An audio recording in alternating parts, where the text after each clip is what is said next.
Our next speaker is Martin Ball. Martin Ball is a prolific author in the field of both fiction and nonfiction, works that focus on the intersection of science, religion, and entheogens. He is most known for his ideas on non-dualism within the 5-MeO DMT space. He is also a musician, digital artist, podcaster, psychedelic philosopher, I would say, and a very good friend of mine who recorded one of my audiobooks. I got to go down to Ashland. We got to hang out for a week and record an audiobook. Really great guy. Please welcome to the stage my dear friend, Martin Ball.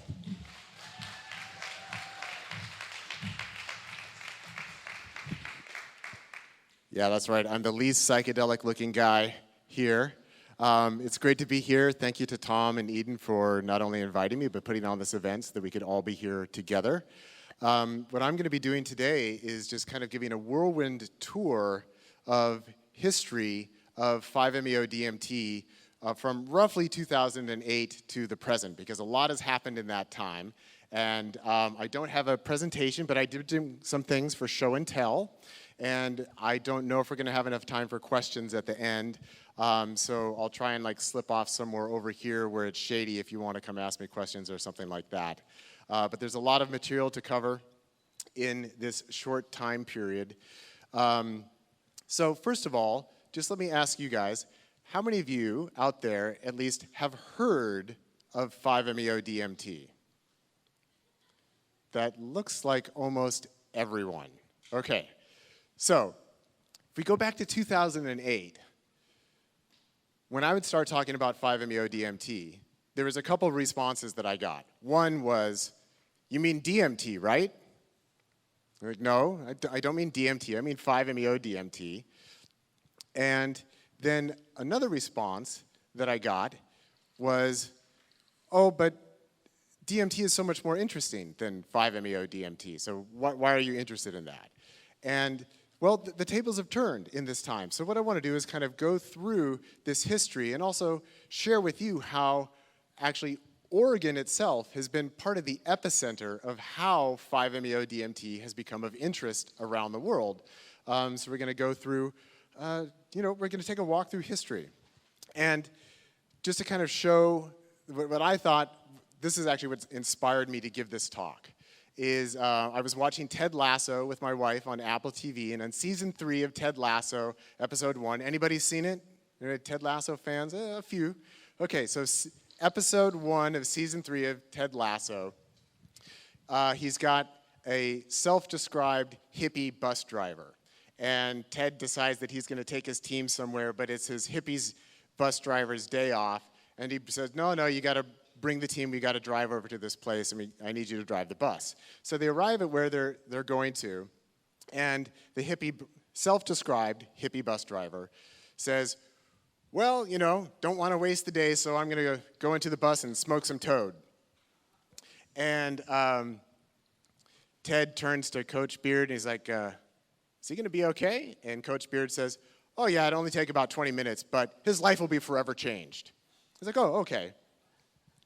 And I thought that was kind of telling, because we see these references to 5-MeO DMT and toad medicine and bufo. They're kind of showing up everywhere. And in many ways, it's kind of like the hot molecule these days.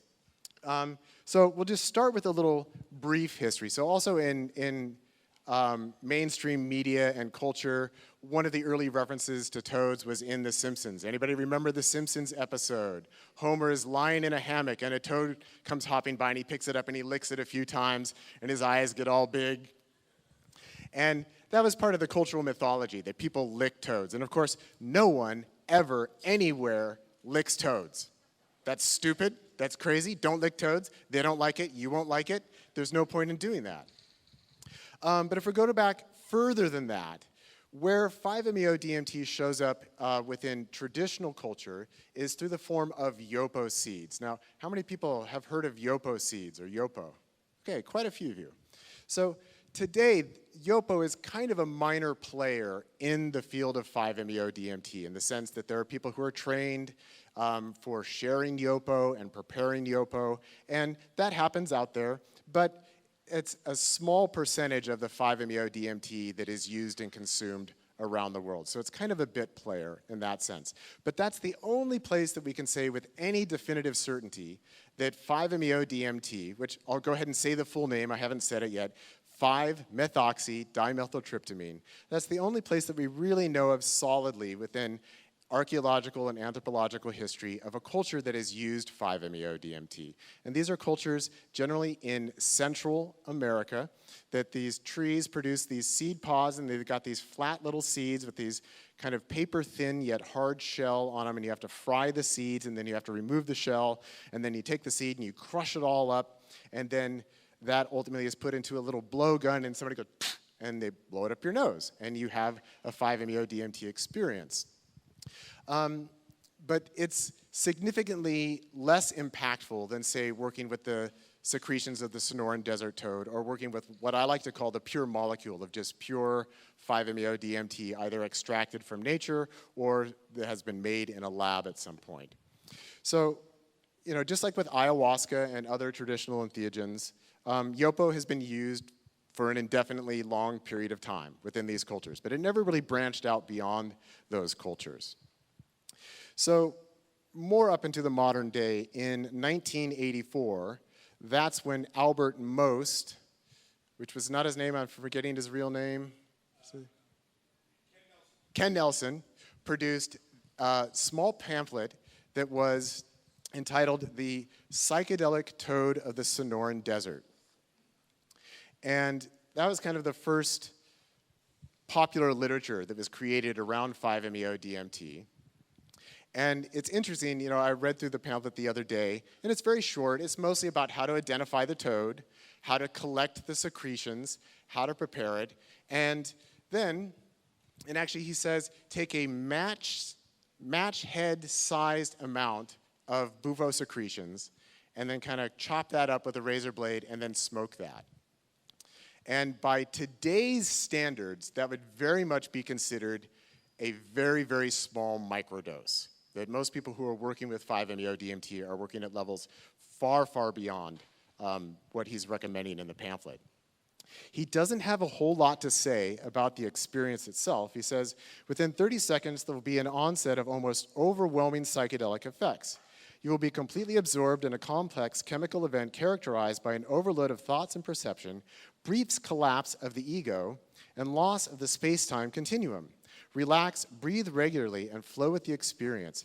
After 2 to 3 minutes, the initial intensity fades to a pleasant LSD-like sensation in which visual illusions, hallucinations, and perceptual distortions are common. You may sense a distortion in your perceived body image or notice the world shrinking or expanding. You may notice that colors seem brighter and more beautiful than usual, and most likely you will experience a euphoric mood interspersed with bursts of unmotivated laughter. The ineffable episode is extremely short duration. The hallucinogenic effects dissipate rapidly, and the entire psychedelic cycle is completed within 15 minutes. There is no hangover or harmful effect. On the contrary, a pleasant psychedelic afterglow appears quite regularly and may last several hours to several days after smoking the venom of B. alvarius, the psychedelic toad of the Sonoran Desert. So just by point of comparison, these days, people working with much larger doses of 5-MeO DMT, what he describes here as ego dissolution, I think most people who work in the field say that at these microdose levels, you're not actually getting ego dissolution. You're getting a sense of expansion, you're getting an alteration within your experience, but really, we have to remember that the ego is a very tenacious collection of energetic constructs that is held within the human psyche and body. And it takes a great deal of energy to actually transcend that thing and to have it let go and dissipate. And at these small microdoses, that very rarely happens, and it's much more likely to happen with a larger dose. And so he says the whole thing lasts about 15 minutes, but with the levels that most people are working with today, the ego transcendent period tends to last between 10 and 15 minutes, and then you have another 10 to 15 minutes as the ego is reintegrating on the backside of that experience. So really talking about the entire thing is taking more like 30 minutes or possibly even 40 minutes is more within the expected range at this point. Okay, also prior to 2008, one of the references that we do have that was out there in the literature is the book by Robert Augustus Masters, who happens, I'm not sure if he's still there, but he was living in Ashland, Oregon. That's where I'm from, over at the other end of the state. And he wrote a book called Darkness Shining Wild. I wouldn't really consider this a book about 5-MeO DMT. That's merely where the book begins. So this is a case where Robert Augustus Masters consumed roughly 40 milligrams of free-base 5-MeO DMT, which I'll just tell you right now, do not do that. Do not do that. That is really, really stupid. If you really want to go high, maybe go to 25 milligrams, but really, we are getting into the range where it now becomes dangerous in the sense that Robert Augustus Masters didn't just go through a quote-unquote ego death experience. He went through like a death experience, and he had to be revived, and it completely shattered and disoriented his ego. And so the book, Darkness Shining Wild, is about the year that it took him to reintegrate, simply to walk across the room, that he was completely shattered by the experience. So at one point, a friend of mine got in touch with Robert Augustus Masters, wanting to know if he would want to talk about 5-MeO DMT, and he said, no, I don't take the approach that you and Martin do. No, thank you. So he wasn't interested in talking anymore about 5-MeO DMT. So let me take a drink of water here.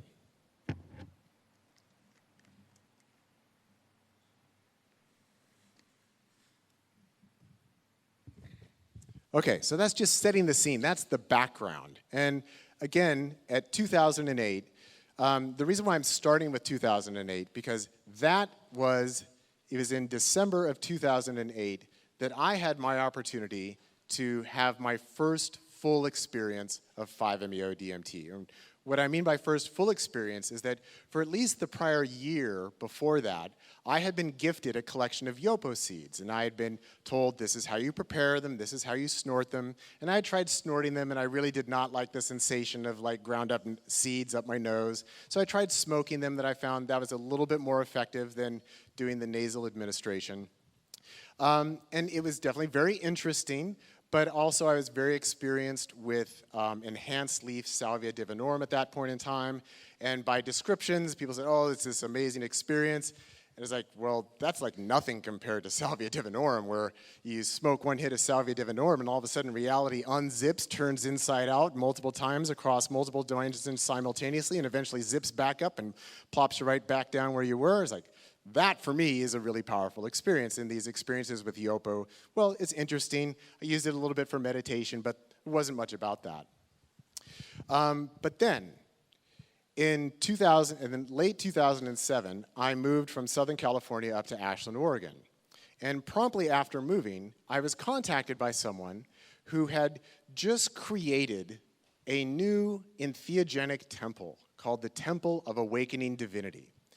And this temple, which at this point is still around, is really centered on one particular individual, but it is now a vast network of people who have been initiated to the experience of 5-MeO DMT. And at this point, the temple was just getting off the ground. So this is not the person's name, but he came on my podcast, and he chose the name Hal Lucius Nation as his pseudonym, and so we're going to call him Hal. And just out of curiosity, how many people here know Hal? Yeah, so you see, there's a network going there.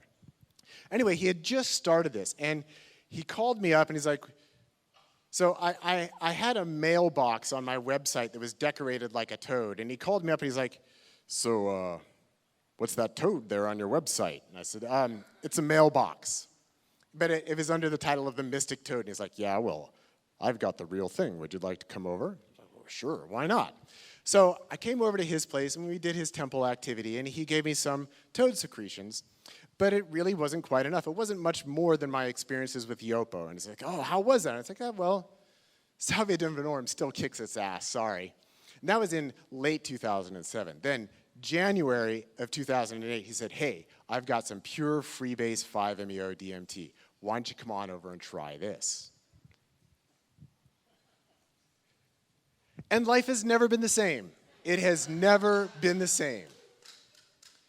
And from that experience, immediately I knew my only real mission in life is to inform the rest of the world that not only that this molecule exists, but that this experience is possible. Because when I had this experience of 5-MeO DMT, I knew immediately, this is it. This is the exact experience I've been looking for my entire life, but had no idea what it was. But this was very clearly it. And I also, from that very first experience, my opinion was traditional religion is obsolete. Traditional theology is obsolete because 5-MeO DMT exists. And the world needs to know about this. And this is beyond what we get from other psychedelics and entheogens. And now, please don't get me wrong. I have not yet met a psychedelic or entheogen that I did not thoroughly enjoy. And I think that they all have their place. But what is unique about 5-MeO DMT is that it has the capacity to, within a few seconds, completely dissolve your ego so that you enter into a direct experience of awareness of your true nature, which is infinite, unitary, and eternal. That your true nature, yeah, good. You're clapping for yourself, so go ahead. Your true nature is you are the universal intelligence and consciousness and being of which everything that we perceive and experience out here in 3D reality is but a manifestation of, and that the fundamental energy of being is absolute unconditional love. And so I experienced that, oh my God, I'm that. And in the first few seconds of that experience, I just started blurting out, I said, thank you, God, thank you, thank you. And I just knew, I mean, this was it. This was the experience. This is the epitome of what a human being can experience within a human vehicle, a human body. So at that point, I had just recently started my podcast, the Entheogenic Evolution Podcast, which I am now proud to say is probably one of the oldest, longest-running podcasts about psychedelics and entheogens in the world.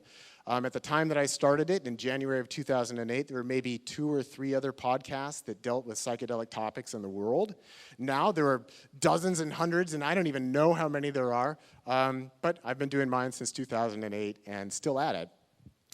And so I decided right then and there that I wanted to make 5-MeO DMT a focus of conversation on my podcast. And that's how, quote unquote, Hal from the Temple of Awakening Divinity came on.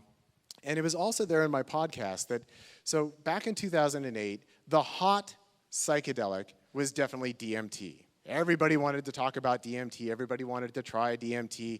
Everybody wanted to talk about machine elves and aliens and UFOs, and they wanted to talk about 2012, and they wanted to talk about contacting with the spirits, and they wanted to talk about traveling into astral realms and all of this stuff.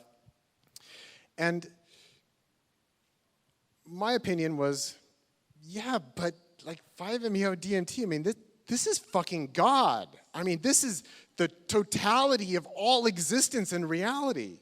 So it was on my podcast that I started with this term that I said, okay, if people want to call DMT the spirit molecule, 5-MeO DMT really ought to be known as the God molecule. And at the time, I will tell you, nobody liked that. Because pretty much everybody had the same egoic aversion that I had. So previous to my experience of not just meeting God, but actually being God, being one with God, and knowing that we are all one with God, because that's the only thing that actually exists, and we are all just fragmented parts of this unitary being, experiencing ourselves from this human perspective. Prior to that experience, if you said the word God to me, I'd say, whoa, let's talk about the Buddha mind, or let's talk about, source consciousness, but please don't use that word. That just, I'm so uncomfortable, because that makes me think of like Bibles and Qurans and stuff like that, and all the negative stuff that comes with that.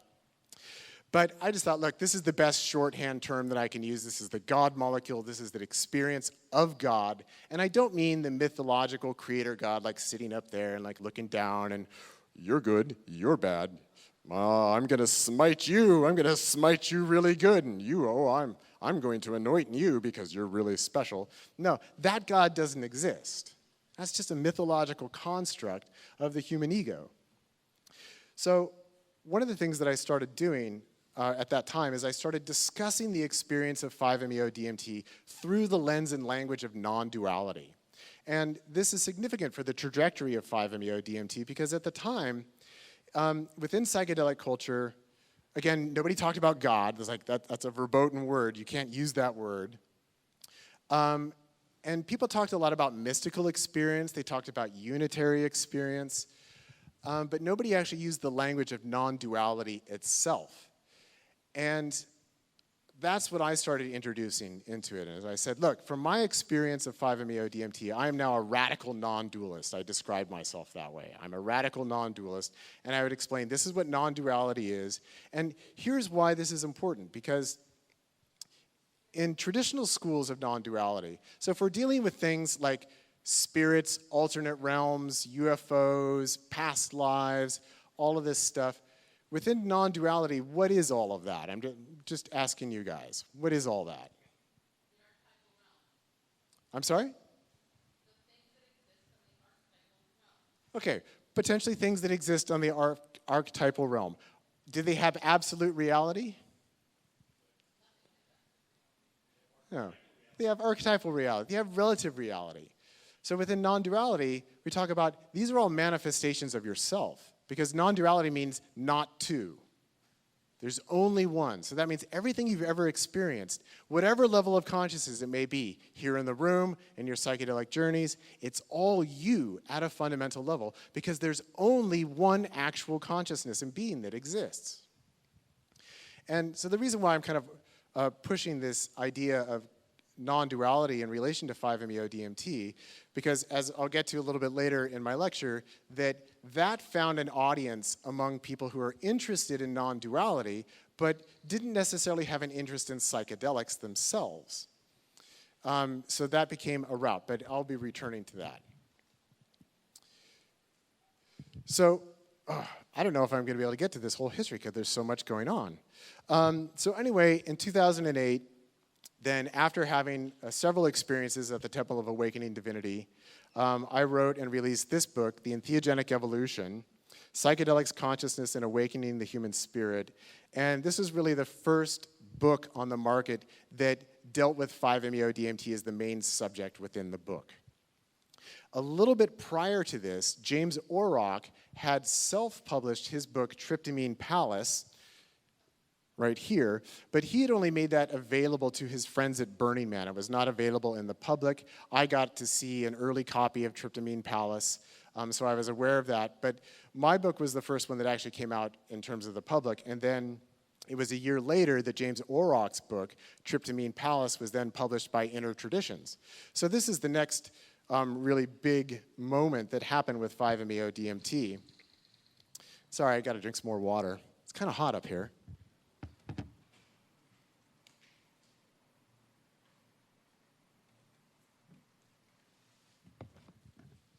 Now, James Orrock, or Rock as he preferred to be called, he's a Kiwi, he's from New Zealand, but does anybody know where he had his first 5-MeO DMT experience? Portland! In Portland. And actually, like many people at the time, he writes about it like, I didn't know what the difference between 5-MeO and DMT was. I thought they were the same thing, so I loaded up 25 milligrams and I hit that pipe. They are not the same thing at all. And I apologize, we're not going to have time to get into the phenomenological, epistemological, ontological, metaphysical, theological differences and properties. We don't have time for any of that. But he soon discovered, within a few seconds, they're not the same thing at all. And he kind of like myself, he's like, fuck, that was God. And, you know, I was already kind of leaning more towards some kind of unitary, non-dual state, or sort of a proto-non-dualist, but he describes himself as a hardcore, devout atheist, and he has this 5-MeO DMT experience. He's like, oh my fucking God, what am I going to do with that? And that's the thing about 5-MeO DMT, is that you can take the most hardened, hardcore atheist, and also you can take people from any religious tradition as well, and people will come out of it and they're like, I've been believing the wrong thing. shit, what am I going to do about it? And those of us in the 5-MeO community, we've come to refer to that as the ontological shock that is produced by 5-MeO DMT. And this is the thing, it will happen to everyone, because everything that you believe is a construct made by your ego of parceling out this, that, yes, no, right, wrong, maybe, I don't know, possibly, somehow, right? So the ego categorizes everything, but we're going into a state that is beyond the ego, and it presents reality as it is, unfiltered. It's the raw experience of reality. So with Auroch, he was already kind of a mover and shaker at Burning Man. He had his, the Lady Sassafras, his art car, and he had a theme camp. And when this book came out by Inner Traditions, he was pretty much immediately catapulted to the upper echelons of festival culture. So he was a big festival guy. He loved to go to festivals. So he was going to festivals all around the world, and he started lecturing about 5-MeO DMT. So this is all 2008 and 2009. So we've got Auroch, we've got my book, we've got the Entheogenic Evolution podcast, where, again, just bringing as many people on to talk about 5-MeO DMT as possible. And there was no other venue anywhere in the world that anybody was talking about 5-MeO DMT. It was basically, there were three of us. There was me, there was Hal, and there was Auroch. And I think it was probably in 2009, we got Auroch down to Ashland. We all gave a talk together. Everybody came over to my place. We had a barbecue. Okay, now I got to look at my notes. What's next? Okay, then, my next little part from show and tell. So, again, I'm not going to get into the details, but my experience with 5-MeO DMT and then returning to the Temple of Awakening Divinity, it just created this cascade of events within my life and within my being. And, you know, everybody talks about integration these days, and it's funny, people ask me, like, what did you do for integration when you were going through your process? Like, we didn't even use that fucking word. Like, there was no integration. And there was no one on the planet to talk to, because nobody knew about 5-MeO DMT. You couldn't say, hey, I'm having this thing happen with 5-MeO, because nobody knew about it. Yes, but we'll get to that. We'll get to that. So it was just like, no, keep moving forward, keep moving forward. And it completely transformed my view and my sense of reality. So then in 2009, I published this book about it. As you can see, it's a very small book, but there's a lot of big ideas in there. So it's Being Human, an Entheological Guide to God, Evolution, and the Fractal Energetic Nature of Reality. And when I published this in 2009, it became my best-selling book until another book that I wrote about 5-MeO DMT about 8 years later. And so this is the book that then got the attention of people in the world of non-duality. So at that point, I started getting requests to come and give interviews to people's groups about non-duality. So again, these were people who were not necessarily interested in psychedelics and entheogens, but they were interested in non-duality, because I said, look, here's a molecule that gives you instant access to the non-dual state of being. And there's like, I've been fucking meditating for 45 years and I haven't gotten there yet. What do you mean there's a molecule that does that? I said, yeah, it's called 5-MeO DMT. And so that opened up a whole new world of interest in 5-MeO DMT. And so that's another point that we will get to later. Okay, then in 2010, both Auroch and I spoke at the Science and Non-Duality Conference. I think that was in San Rafael. It was somewhere in the Bay Area. And again, we were the only two people talking about 5-MeO DMT, so it was still fresh. People still didn't know about it. Oh, and another thing that I forgot to mention is that also when both Auroch and I started talking about 5-MeO DMT, he experienced this as well as I did. People would get angry at us because they'd say, everybody knows DMT is the strongest. Everybody knows that that's the heart of the psychedelic experience, and why are you guys talking about this thing like it's beyond that? And so we both received a lot of pushback on that. I got emails from people saying, you're a charlatan, you're a fake, just for saying that, look, I think that this is actually a bit more profound. And again, I think DMT is great, but 5-MeO is something very, very special.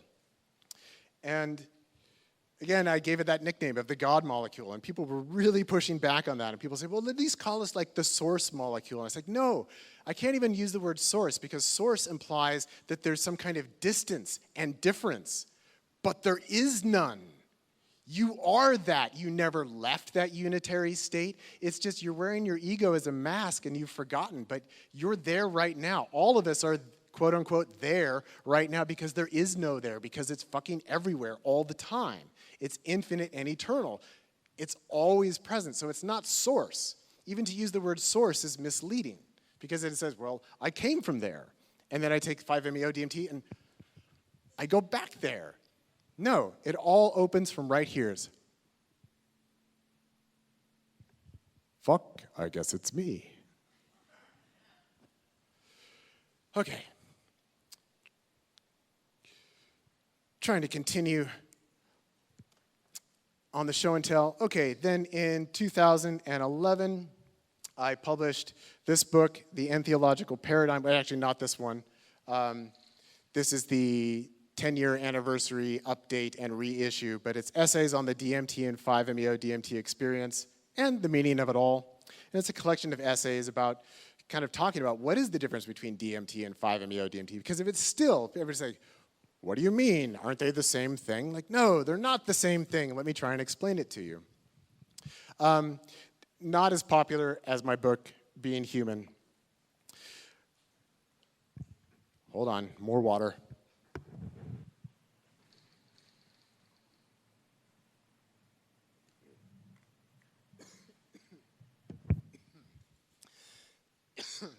I drank too fast. I inhaled some of that.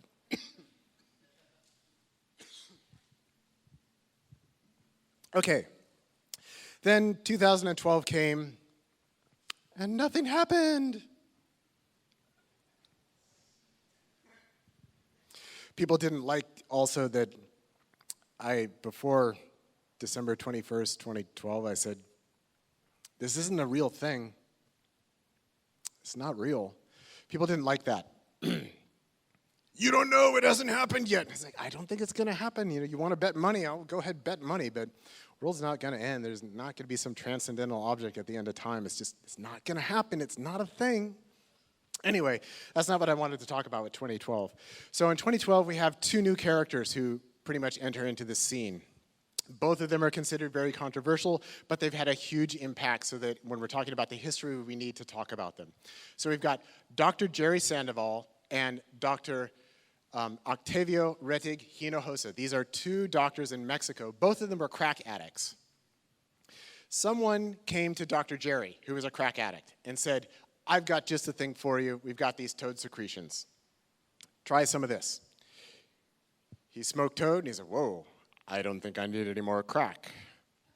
So then he went to Octavio, who was a friend of his, and who was also a crack addict and a meth addict. He said, I've got some toad for you. He gave it to Octavio, and Octavio said, I am going to give this to the world. And so they both took two very different trajectories. Dr. Jerry, that's Jerry Sandoval, likes to go by Dr. Jerry, who landed here in Oregon for a while. He was here.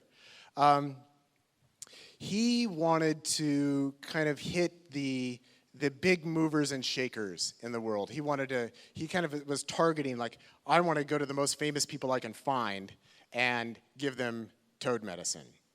Anybody know the most famous person that Dr. Jerry has served? That's right, Mr. Mike Tyson. Mr. I'm going to eat your ear, and now the tiger has been tamed because I'm smoking toad. So he served Mike Tyson. Octavio had a different plan. His plan was that first he wanted to treat as many severe drug addicts as he could, people who, like himself, had been addicted to very detrimental drugs. And so he started working in Mexico. And he also went around to some of the indigenous communities, and because that's where drug epidemics and addiction are really, really severe within Mexico. So he ended up among the Seri tribe in Mexico, where meth addiction was a huge problem. And he started treating people with the 5-MeO DMT through the toad secretions. And people weren't going back to meth. It was great. And also, Octavio also went down into Central and South America. Basically, he took toad medicine as far and wide as he could. He went to many different indigenous communities, communities that were working with yopo, communities that were working with ayahuasca, communities that were working with psilocybin mushrooms, and he said, hey, you all got to try this thing. And you know what? Pretty much all these cultures adopted it. They said, yeah, we like this. This is something else. So he spread that among a lot of indigenous people. Then he also was traveling abroad, and basically his goal was to go to every country in the world where 5-MeO DMT was legal and serve it to people. Which, by the way, that reminds me, I skipped something. January 19th, 2011, 5-MeO DMT was made a Schedule I illegal substance in the United States of America. Now, it's interesting, Jerry and Octavio, they both know each other. They kind of have a love-hate rivalry weird thing going on. They've both written books. They both used the same research.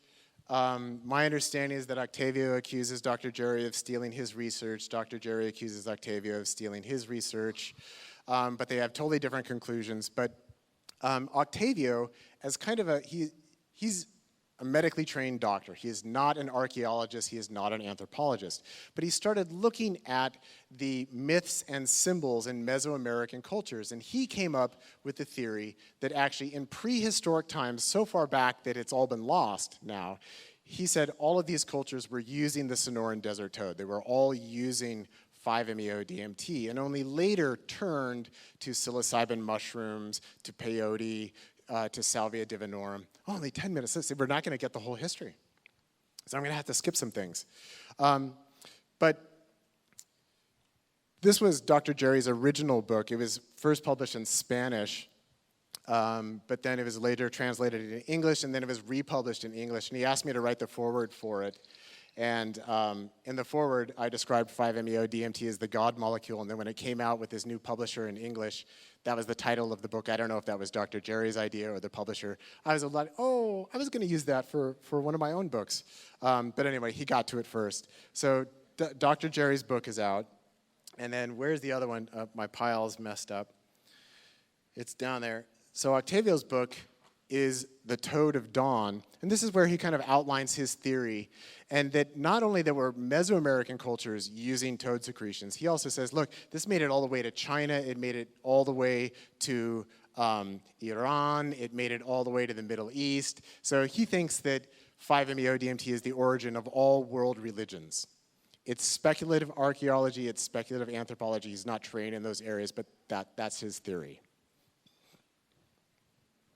Okay, where are we on the timeline? Oh my goodness. Okay. Then I wrote a novel about 5-MeO DMT. It's called Beyond Azara, but almost no one ever reads that, so I'm just bringing this as a relic that nobody knows about. Then, I think it was the next year, 2013. See, we're not going to make it all the way to 2023. It was in 2013 that Ralph Metzner produced this very small little book called The Toad and the Jaguar. And this is what's interesting, actually what I think is most interesting about this book is he said, well, yeah, actually, people in the psychedelic elite, they all knew about 5-MeO DMT. They just kept it secret. They didn't talk about it with anyone. And so it was kind of this thing where you need to know the right person to be in the know to be able to have this experience.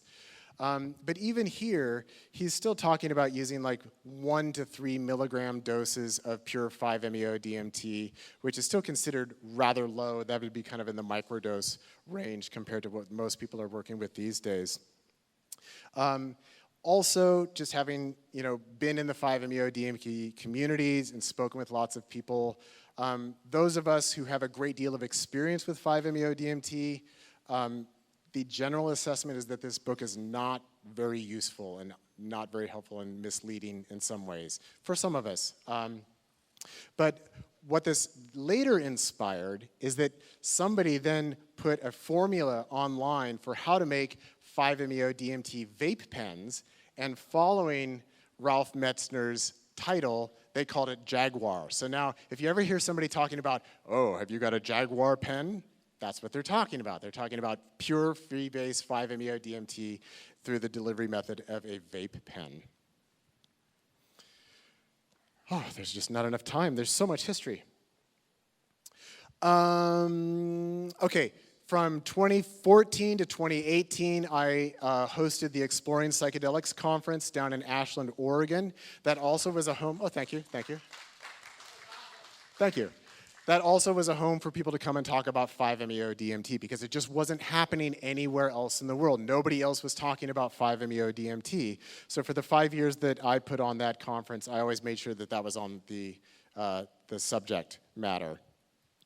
In 2015, that's when Leo Guerra from Actualize.org got interested in 5-MeO DMT, and he brought me on his podcast, which I was not prepared for because he's like, I've got a big audience, so make sure your email's up to date and everything once I have you on. Because he has an audience of like several million people. And it's like the biggest platform I've ever been on was on his podcast.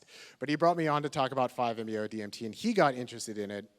And the reason why I mention Leo is because he's not really considered part of the quote-unquote psychedelic community, which is sort of an amorphous, I don't really know what the fuck that is thing anyway, but he's not part of it. He's got his own thing going. He's very interested in non-duality. So again, this is where the non-duality route came to Leo Guerra. And then his audience is mostly young men spread all around the world. And again, most of these are not people who are just interested in psychedelics. They're interested in achieving non-dual states of awareness and liberation from the ego. That's their main concern. And so he turned on, he has a very large audience all around the world to 5-MeO DMT. And does anybody know what's Leo's preferred method? Yeah, put it up your butt. Which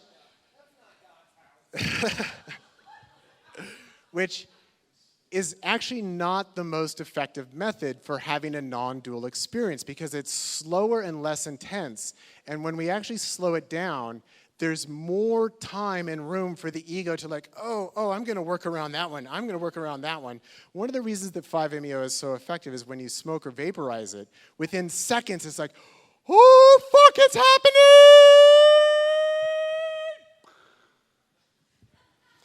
But you know, if you put it up your rear end, you got a lot of time to adjust to that.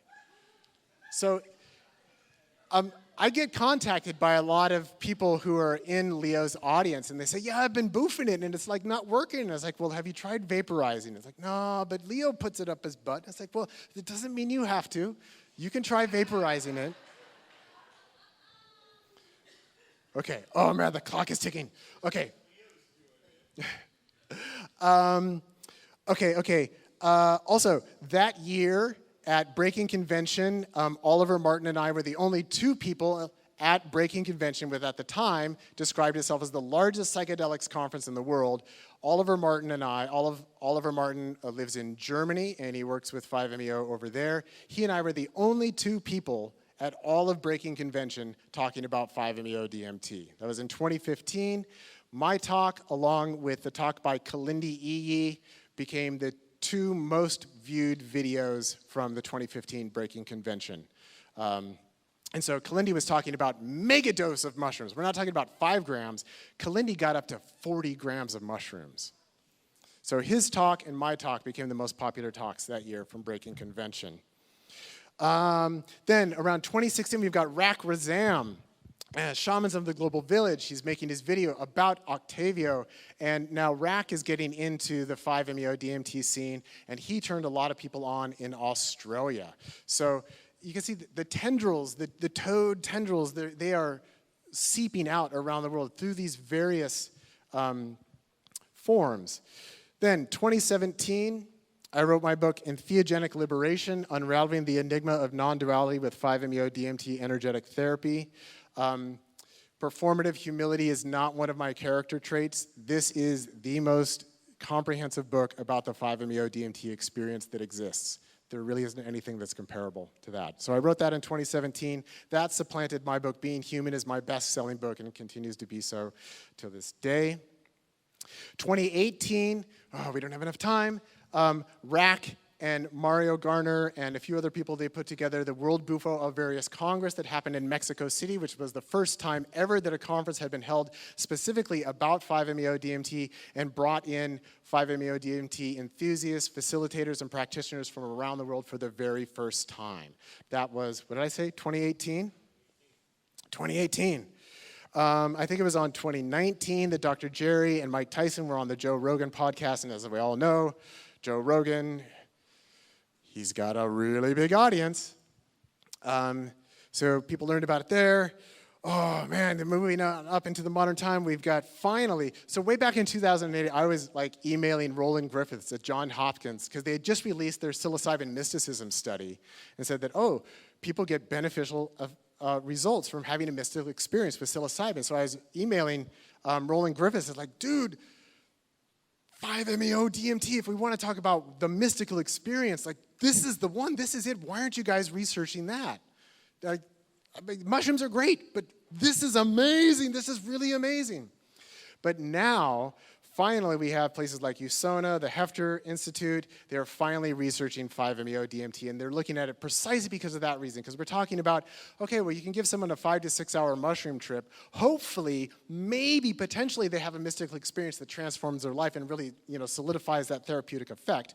Or we could work with people for 30 minutes with 5-MeO DMT, and we might be able to just get them there right like that. So there's a lot of potential there.